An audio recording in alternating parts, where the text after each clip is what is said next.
সুপ্রিয় দর্শকবৃন্দ, শুভেচ্ছা, স্বাগতম। আমি গত পর্বেও বলেছি, আবারও আজকে বলছি, 85 থেকে 95 এই সময়ে ফাইসেন্সের যে কাজগুলো আমরা করেছি, সেই কাজগুলোর সাথে সম্পৃক্ত থাকার সৌভাগ্য আমার হয়েছিল। কিন্তু একটা কথা বারবার বলবো, আমি যে কথাগুলো আজকে বলছি সেগুলো কিন্তু পর্যায়ক্রমিকভাবে আসছে না। ক্রোনোলজিক্যালি সব কিছু বলা আমার জন্য প্রায় অসম্ভব। সুতরাং আপনারা ক্ষমা সুন্দর দৃষ্টিতে দেখবেন। আবারও বলবো আরেকটি কথা, সেটি হচ্ছে অনেক স্মৃতিতে বিলীন হয়ে গেছে, মলিন হয়ে গেছে, ফ্যাকাশে হয়ে গেছে। আবার কিছু নাম সত্যিকার অর্থেই আমার ডায়াবেটিসের কারণে আমি ভুলে গেছি। সুতরাং নিজ গুণে এগুলো ক্ষমা করে দেবেন। আমাদের সাথে যারা সেই সময় বিজ্ঞাপন চলচ্চিত্র নির্মাতা হিসেবে কাজ করতেন, তাদের মধ্যে অন্যতম ছিলেন বাদল রহমান। বাদল রহমানের একজন সুদক্ষ সহকারী ছিল, নাম তার ঝরা। ঝরার প্রতি বাদল ভাই এতটাই নির্ভরশীল ছিলেন যে এক মুহূর্ত ঝরা কাছে না থাকলে সত্যিকার অর্থেই বাদল ভাই চোখে অন্ধকার দেখতেন। এরকম একজন গুণী সহকারী পাওয়া সত্যি ভাগ্যের ব্যাপার। ঝরার সাথে পরবর্তী পর্যায়ে আমার আর কখনোই দেখা হয়নি। এরপর বলবো জানেসার ওসমানের কথা। জানেসার ওসমানের সঙ্গে তার সহকর্মী হিসেবে ডিরেক্টরও বলতে পারি, সবসময় থাকতেন কিংবা প্রায়শই থাকতেন। তিনি হচ্ছেন টেলিভিশনের প্রখ্যাত প্রডিউসার এবং মঞ্চ নাটকের একজন জাদরের অভিনেতা সালেক খান। দুজন ছিলেন একেবারেই মানিকজোড়। যেখানেই যেতেন একসাথে যেতেন। যে কোনো পিপিএম, যে কোনো মডেল সিলেকশন অথবা লোকেশন হান্টিং, সব জায়গায় জানেসারের সঙ্গে আমরা দেখতাম আমাদের সেই প্রিয় সালেক খানকে। সালেক খানের সাথেও বহুদিন দেখা হয় না, সম্ভবত সে এখন আমেরিকায় বসবাস করছেন। এরপর জানেসারের সাথে যে দুজন সহকারী হিসেবে কাজ করতেন, তাদের একজন হচ্ছে আমাদের শামীম মাজহার, অন্যজন হচ্ছেন আফজাল।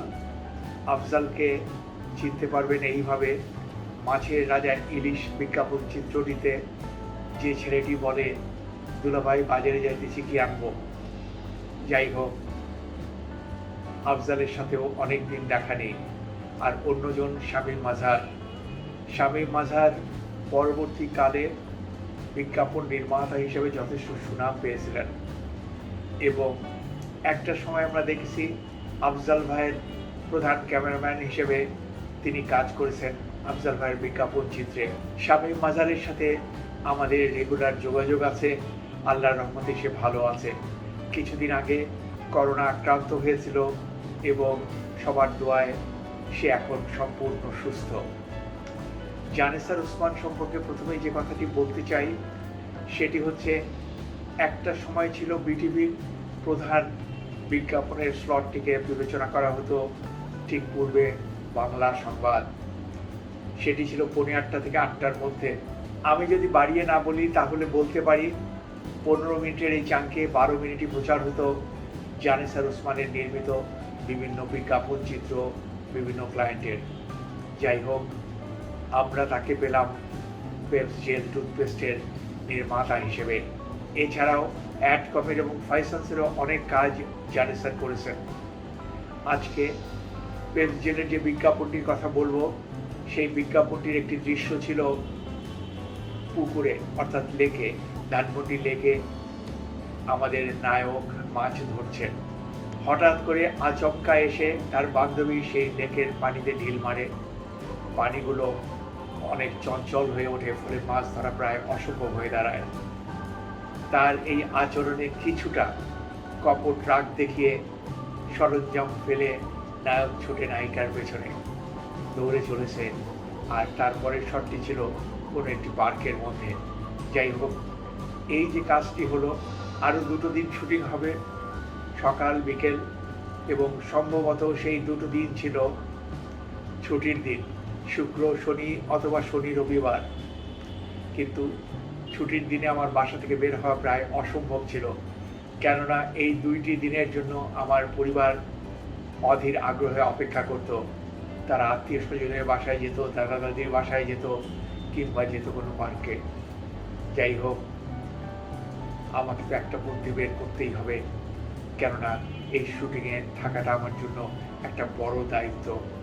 শুধু আমার ক্লায়েন্ট বলে নয়, আমাদের মধ্যে একটা ভীষণ সুন্দর বিষয় ছিল, যে কারো শুটিংয়ে আমরা সবাই চেষ্টা করতাম একসাথে সেখানে উপস্থিত থাকতে। সুবিধা ছিল একটু, সেটি হচ্ছে দিনের বেলা অফিস করে ম্যাক্সিমাম বিজ্ঞাপনী হতো সন্ধ্যার পরে। সুতরাং আমরা কাজ সেরে অফিস ছুটির পরে চলে যেতাম শুটিং জোনে। এটি ছিল প্রায় নিত্য নৈমিত্তিক ব্যাপার। যাই হোক, এখন কিভাবে আমি ছুটি নেব বিষয়টি পরে বলবো। আমার এই পর্বের শেষ দিকে এসে নিশ্চয়ই বলবো সেই কাহিনী। আমি সহকারীদের কথা বলছিলাম, সুতরাং এবার বলবো আফজাল ভাইয়ের কথা। আফজাল ভাইয়ের সাথে অনেকেই কাজ করতেন, তবে আফজাল ভাইয়ের ঘনিষ্ঠ বন্ধু হিসেবে এবং প্রধান তত্ত্বাবধায়ক হিসেবে যিনি থাকতেন সার্বক্ষণিকভাবে, তিনি হচ্ছেন খন্দকার আলমগীর ভাই। তিনি আমাদেরও বন্ধু। এছাড়া তার এই কর্মী বাহিনীতে আমরা দেখতে পেতাম শহীদ রায়হানকে, রন্টুকে এবং বদরুলকে। চমৎকার টিম হিসেবে কাজ করত আফজাল হোসেনের এই সহকারী বৃন্দ। যাই হোক, এবার ফিরে আসি সেই জানেসার ওসমানের কথায়। জানেসার ওসমান যে ছবিটি করলেন, সেই ছবিটির মডেল হিসেবে যাকে সিলেক্ট করা হলো, তার বিষয়ে বড় দায়িত্ব পালন করেছিলেন আমাদের মডেল যারা সংগ্রহ করতেন তারা, অর্থাৎ সাইফুল আলম এবং মিসেস মওলা। ক্লায়েন্টের পছন্দ হয়েছিল নায়ক নায়িকা দুজনকেই। চমৎকার কিছু সুন্দর দৃশ্য ছিল, রোমান্টিক দৃশ্য। এবং পরবর্তী পর্যায়ে যখন ছবিটি রিলিজ হলো, তখন দর্শকেরা বেশ মনোযোগ দিয়ে ছবিটি দেখেছে এবং মনে হয়েছে তাদের সেই প্রেম, পর্দার সেই প্রেম খুব বিশ্বস্তভাবে তারা চলচ্চিত্রায়ন করেছেন এই বিজ্ঞাপন চিত্রের জন্য। সেই সময় একটা মিডিয়া স্ট্র্যাটেজি খুব বেশি ব্যবহৃত হতো, সেটি হচ্ছে টিজার অ্যাড। কোনো থিম ফিল্ম যাওয়ার আগে প্রায় প্রতিটি প্রতিষ্ঠানই তৈরি করতেন টিজার অ্যাড।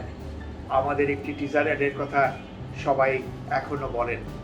সেটা হচ্ছে একটি সুন্দরী মহিলা চমৎকার একটি হাসি দেয় এবং একটি জিংরের অংশ বেজে ওঠে, যেটি তৈরি করা ছিল আমাদের বাবু ভাইয়ের, আর কণ্ঠ দিয়েছিলেন আমাদের সুমনা। সেই অংশটুকু ছিল হাসিটা কি চমৎকার। জিঙ্গেলটিও হয়েছিল দারুণ, যার ফলে টিজারটি যখনই পর্দায় আসতো সবাই মনোযোগ সহকারে শুনতো সুন্দর এই ছোট্ট জিঙ্গেলটি, আর আপন করে নিয়েছিল হাসিটা কি চমৎকারের সেই চমৎকার মডেলটিকে। ফাইজান্স টয়লেট্রিজ লিমিটেডের একটা ভালো বাজার ছিল ট্যালকম পাউডারে, তবে কোনোভাবেই তাকে মার্কেট লিডার বলা যাবে না। পণ্যের গুণগত মান ছিল প্রশ্নাতীত, কিন্তু সম্ভবত মূল্যের কারণেই অন্যরা ছিল মার্কেট লিডার। এই ক্ষেত্রে ম্যানোলার কথা বলতে হয়। ম্যানোলার ট্যালকম পাউডার যথেষ্ট জনপ্রিয় ছিল সে সময়, আর ম্যানোলার বিজ্ঞাপনগুলো আফজাল হোসেনের তৈরি, সেগুলোও ছিল দেখার মতো। এছাড়া তিব্বত ট্যালকম পাউডারের বাজার ছিল একদম প্রত্যন্ত অঞ্চল জুড়ে। একদিন কথা প্রসঙ্গে ম্যাডাম হাসতে হাসতে বললেন তার এক বান্ধবীর কথা।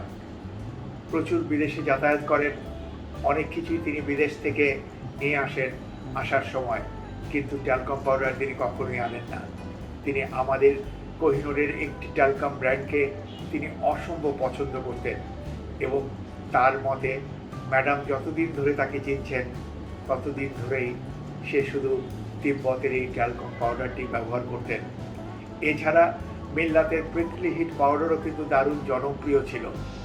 যাই হোক, ট্যালকম পাউডারের জগতে পাশাপাশি মৌসুমি টয়লেট্রিজের কিন্তু কিউট ট্যালকম পাউডার খুবই জনপ্রিয় একটি ট্যালকম পাউডার ছিল। টুথপেস্টের ক্ষেত্রে ফাইসান্সের বাজেট ব্র্যান্ড বলতে আমরা বুঝতাম পিডিসিকে, অর্থাৎ পেপস ডেন্টাল ক্রিম। সিদ্ধান্ত নেওয়া হলো এর জন্য একটি বিজ্ঞাপন তৈরি করা হবে, তবে সেটি মাস মার্কেটের জন্য প্রচারিত হবে। তাই সিদ্ধান্ত নেওয়া হলো ছবিটি মূলত বাংলাদেশের বিভিন্ন প্রেক্ষাগৃহে চলবে। সেরকম অনুযায়ী আমরা একটি মাস মার্কেটকে মাথায় রেখে স্ক্রিপ্ট তৈরি করলাম আমাদের ক্রিয়েটিভ ডিপার্টমেন্টের সাহায্যে স্ক্রিপ্ট হয়ে গেল। এবং যেহেতু মাস মার্কেটের একটা কাজ করতে হবে, আমাদের সঙ্গে দীর্ঘদিন ধরে কাজ করেছেন সহকারী হিসেবে জানেসার উসমানের শামীম মাজার সাহেব। তার যথেষ্ট আগ্রহ ছিল, নিষ্ঠা ছিল এবং একটা স্বপ্ন ছিল অ্যাডকমের কোনো একটি ছবি এককভাবে তিনি করবেন। কিন্তু সেই সুযোগ আসছি করেও আসছিল না। শেষ পর্যন্ত সুযোগটি তার হাতে এসে ধরা দিল। শুধু অ্যাডকমের বিজ্ঞাপন নয়, বিজ্ঞাপনটি হবে ফয়সালস টয়লেট্রিজের।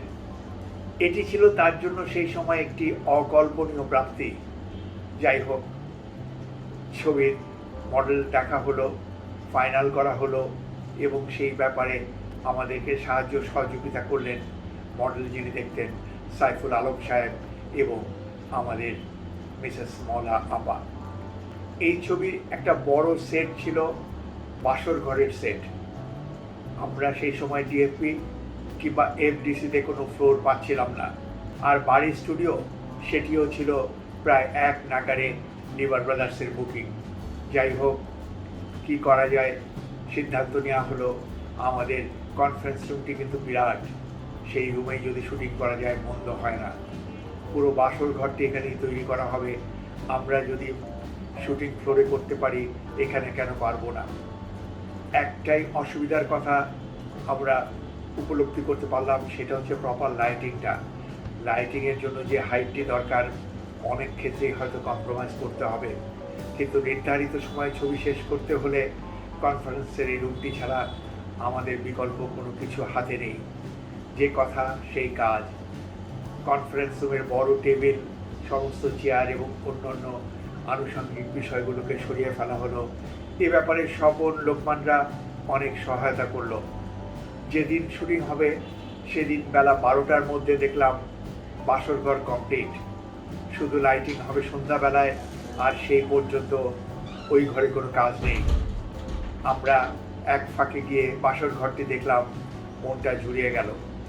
মজার ব্যাপার ঘটলো বিকেলের দিকে। আমরা তিনজন আমাদের রুমে বসে আছি, যে রুমে আমরা তিনজন একত্রে অফিস করতাম, আমি, তুষার দাস এবং সাইফুল আলম। আর পাশের রুম থেকে প্রায়শই হাফিজ ভাই আসতেন, আমাদের এখানে গল্পগুজব করতেন এবং নানা অভিজ্ঞতার কথা তিনি শেয়ার করতেন। এই সময় হঠাৎ করে হন্তদন্ত হয়ে আমাদের এক ক্লায়েন্ট ঢুকে পড়লেন আমাদের রুমে। ঢুকে বললেন, কী ব্যাপার, কার বিয়ে হচ্ছে? আমি তো দাওয়াতই পেলাম না, আর এত সুন্দরভাবে বাসর ঘর সাজানো যায় এটা তো আমরা আগে ভাবতেই পারিনি। তিনি এই সঙ্গে আরেকটু বললেন, আল্লাহর রহমত যে বর কনে সেই সময় বাসর ঘরে ছিল না। কি একটা লজ্জার ব্যাপার, আমি খুবই বিব্রত হয়েছি। তার এই কথা শুনে আমরা হো হো করে হেসে উঠলাম। হাসার কারণ একটাই, তিনি আমাদের ক্লায়েন্ট হলেও ছিলেন বন্ধুর মতোই। তাকে বললাম, এটা কারো বিয়ে হচ্ছে না, আমাদের একটি শুটিংয়ের বাসর ঘরের সেট।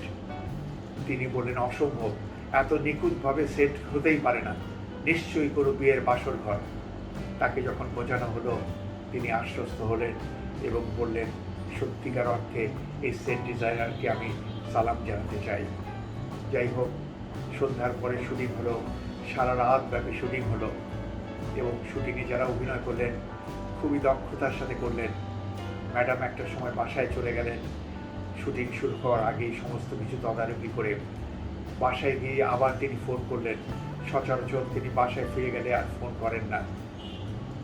ফোন ধরা হলো, তিনি বললেন শামীম মাজারকে সতর্ক থাকতে বলবে যেন কোনোভাবেই তার এই শুটিংয়ে আমাদের কনফারেন্স রুমের এসিডি না দেখা যায়।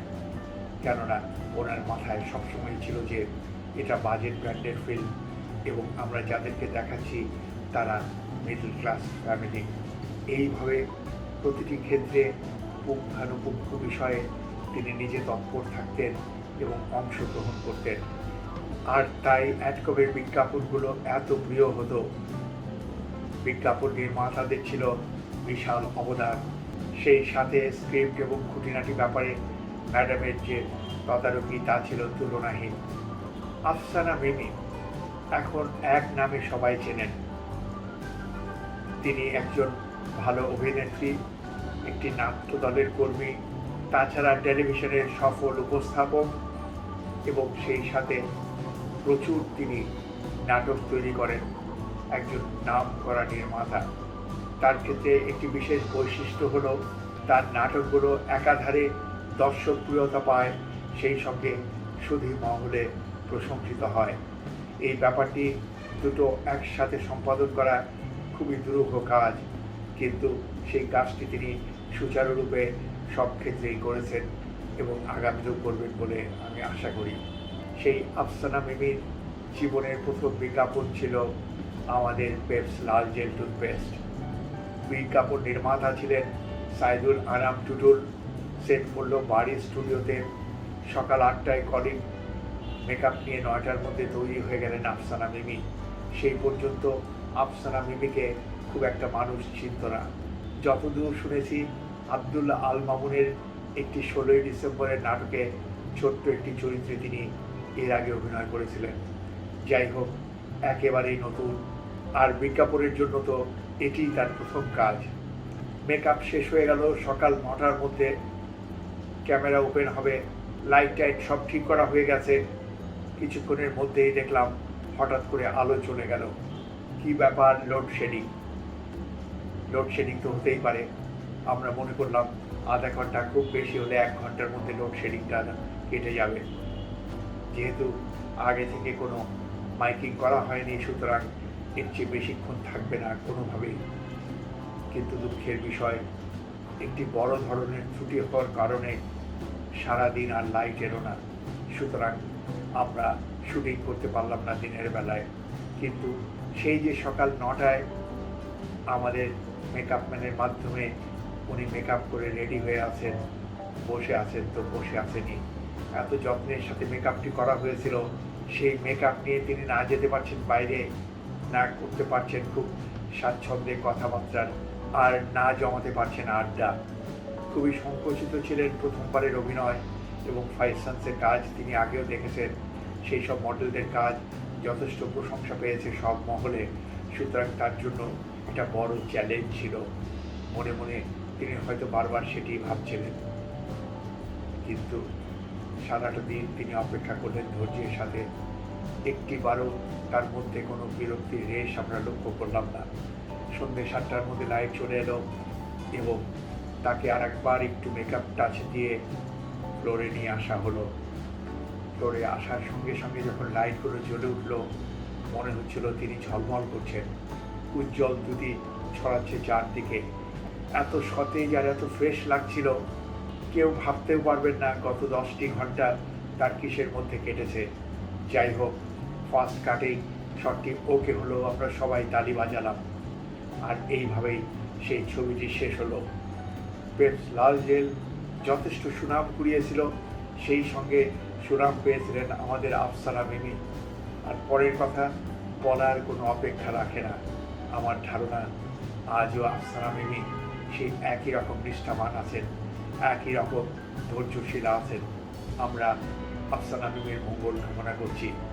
সুপ্রিয় দর্শকবৃন্দ, আজ এ পর্যন্তই। আগামীতে আবার কথা হবে। সে পর্যন্ত ভালো থাকুন, সুস্থ থাকুন, নিরাপদে থাকুন।